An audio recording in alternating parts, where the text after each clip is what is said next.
We have been talking about how the Republicans' strategy since 1976, really since it was put into place in 81 with the Reagan presidency, to force the Democrats to shoot Santa Claus, a.k.a. Social Security, Medicare, unemployment insurance, things like that, and to have something to be afraid of, very afraid of, is kind of hitting a peak. I think this is a fact. I wrote an op-ed about it this weekend. That basically, with the collapse of the Soviet Union, the Republican Party's got nothing, right? Or they had nothing, at least until 9/11. And I think that in part explains why George W. Bush went into the, after he was given the presidency by the Supreme Court, his poll numbers just stunk. I mean, it was like nothing was going on. And then suddenly 9/11 happens. And all of a sudden, the Republicans have got something new to be afraid of. Radical Islam. Well, now President Obama kills bin Laden, and you can't be so afraid of radical Islam anymore. And then on top of that, Obama goes over to Egypt and gives a tear down these dictators speech. And the Arab Spring happens, and they tear down the dictators. They voted in Tunisia yesterday. Gaddafi was for better or for worse. I'm ambivalent about this, but he's dead. Apparently at the hands of his own citizens. So, what are the Republicans going to do? They got nothing to be afraid of. I mean, they're trying. Look at the Republican debates. We need to be afraid of brown people, those immigrants. We need a fence. No, we need an electric fence. No, we need 2 electric fences with sand in between. And dogs and watchtowers. And wait a minute, isn't that what it looked like between East and West Germany? Yes, that's what we need, yes. Because they were very afraid, too. But that's a whole different thing. That was to keep the East Germans in, not to keep the West Germans out. You think? To some extent, yeah, but have you noticed how our passports now have little RFID chips in them? And there's this no-fly list.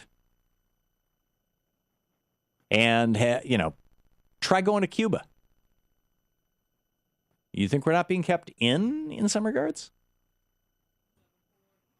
Well, yeah, if you got the money, you can go play tourist someplace. But show up in Canada with a bunch of furniture. Actually, Louise and I did this once. When we moved down to Detroit, down in the 70s. It's when Louise was pregnant with our oldest child. And we had this van, this step van, this Chevy step van. It had 2 seats in the front, and the back was completely empty. We had owned a TV repair shop, and I used to use it to haul, stuff that I was going to fix around in it, electronic equipment. So we moved down to Detroit, and I still had, and we had moved into this house that we rented, and I still had in Westland, by Inkster, down in the western, near the airport, actually. The planes came right down over our house for one of the landing patterns. And so anyhow, I still had a bunch of the stuff in the back of the van that we hadn't unloaded into the house. In part, one of it was a big desk that I had to take apart to get into the house, and I hadn't gotten around to it yet. And so there was some furniture in the back of the van, and we wanted to go over to Windsor, the town across the way from Detroit, to have lunch, because there's some cool restaurants over there, and we were just going to go over or dinner. We were going to go over and have a nice dinner together. And we'd kind of saved up for weeks, actually, for it. We barely had 2 nickels back then.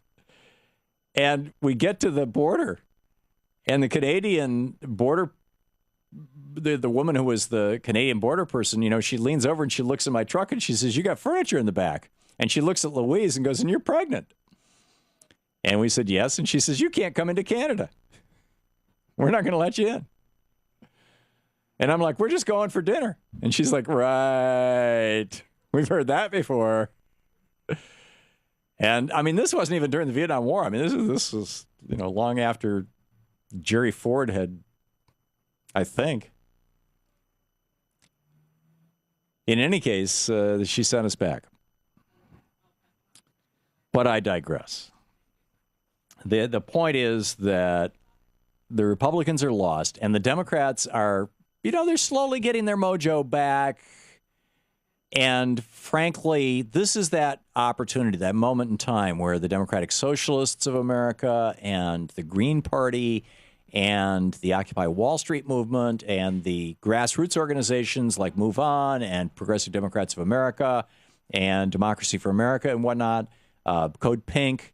We had Medea on our program last week. All of these groups should collectively be moving in the direction of what Jude Wanniski referred to as Santa Claus. He called it Santa Claus. I would call it a we society, to borrow a phrase from Michael Moore's movie Sicko, where he said words to the effect of, ultimately, at some point, Americans are going to have to answer the question, are we going to be a me society or a we society? Are we going to be a libertarian, selfish 1% society? Or are we going to be an egalitarian, democratic, socialist, big D Democrat? Pick your label.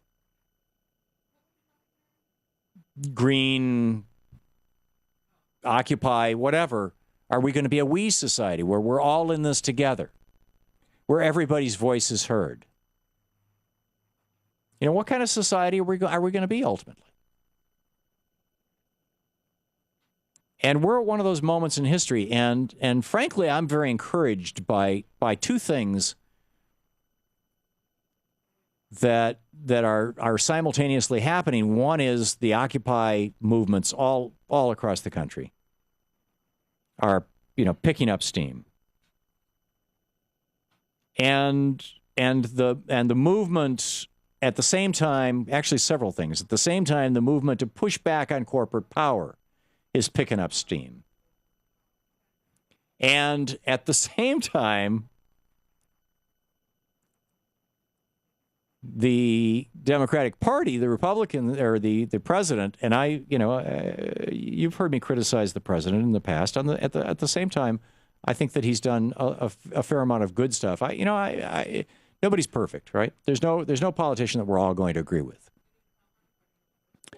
But net, particularly given that the Supreme Court is at stake, this is the guy that I would like to be president for another 4 years. And I think that I was very encouraged by Ron Suskind, who spent a fair amount of time with him in the White House, who said if he gets reelected, the times will force him to be, but his inclination was to be anyway. He just had advisors around him who sabotaged him to become that Franklin Roosevelt that we need right now. So anyhow, what he's doing is he's coming out and saying, I'm trying to be Santa Claus, or I'm trying to create a we society.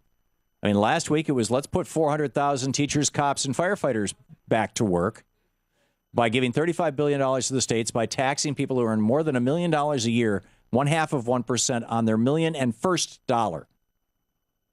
Don't raise taxes at all on the first $1 million a year somebody makes. 0.5% after that. Now, keep in mind, Bill Clinton's taxes were 3% higher on people making over a couple $100,000 a year. And before Ronald Reagan came in, it was 74% on people making the equivalent in today's dollars of maybe $1 million a year. And the Republicans said no. And now the president is going to do it by executive order. I think this is kind of cool. I'm encouraged.